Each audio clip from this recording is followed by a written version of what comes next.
I'm Luc Perron, CEO of LynX Inspection, a solution provider of industrial inspection solutions based in Quebec City, Canada, that uses the latest technology in digital X-ray to solve real-life problems.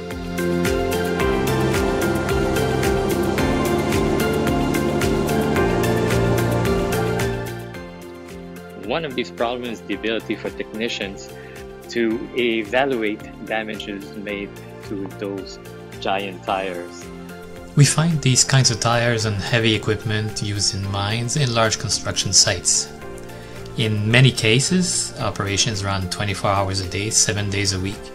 The tires are taking quite a beating in this harsh environment, and a single tire failure on a fully loaded truck can bring the whole mine to a stop for several hours if it occurs at the wrong spot.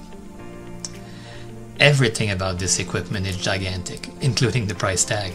A single tire can cost anywhere from $30,000 to $80,000 depending on the type and size of this tire. It is possible to extend the life of the tires through specialized repair and thus save significant operating expenses, but not every tire is repairable. Without a good inspection method, used tires that could potentially still be used often end up in the dump.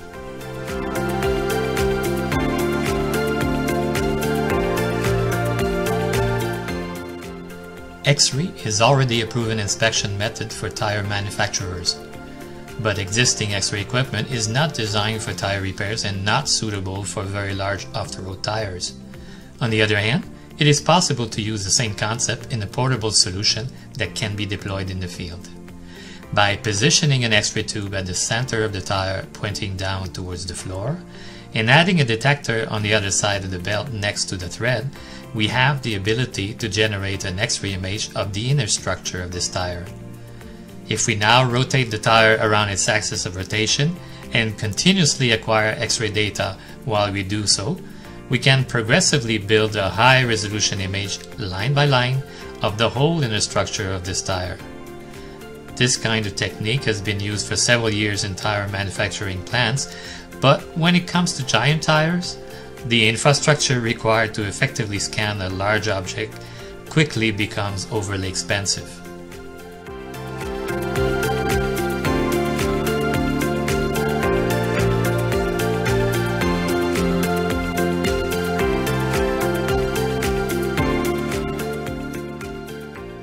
To demonstrate the feasibility of using this technique in field operations, we built a functional prototype with a real-life, full-size off-road tire mounted on a maintenance stand. For this prototype, we temporarily positioned an X-ray tube in the open central section of the tire, pointing down towards the concrete floor. Between the tire and the floor, we placed a linear array detector to record X-ray images of the tire belt as the tire rotates in front of the detector. Since the tire is mounted on the same maintenance stand that will be used for repairs, we're taking advantage of existing maintenance equipment rather than having to build a dedicated X-ray inspection infrastructure. To scan the tire, we first initiate tire rotation by activating the electric motor on the maintenance stand. Once the tire rotates, we turn the X-ray tube on, and then we initiate data acquisition on the linear array detector. As the tire continues to rotate, an X-ray image of the belt progressively builds in the memory of the computer. It takes approximately 1 minute to complete a full rotation. Once data acquisition is completed, the computer starts processing this data for about 20 seconds and then saves the resulting images to disk.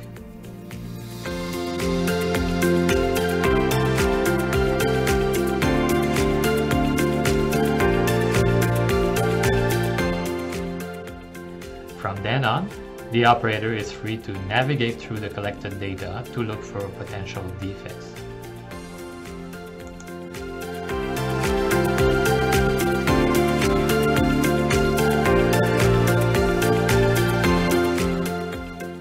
Here's what a major defect would look like if we were to zoom in on the X-ray image. We clearly see in the left portion of the X-ray image that part of the belt was completely punctured and there's likely some delamination around the damaged area. However, on the lower right of the damaged section, the belt appears to be intact and only the surface rubber seems to be affected. Of course, the end product will be equipped with custom software that will make it very easy for an operator to control the equipment and review the resulting X-ray imagery.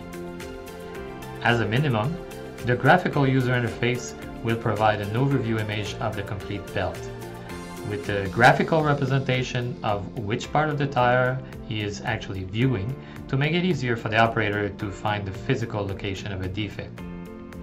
He will also be able to zoom in on any area of interest and manipulate the image to complete his defect analysis. The use of any X-ray equipment in an industrial setting is highly regulated to ensure the safety of the operator and any other person in the immediate vicinity. Radiation safety will be a critical element of the solution, especially since we plan to use X-ray equipment in an open space.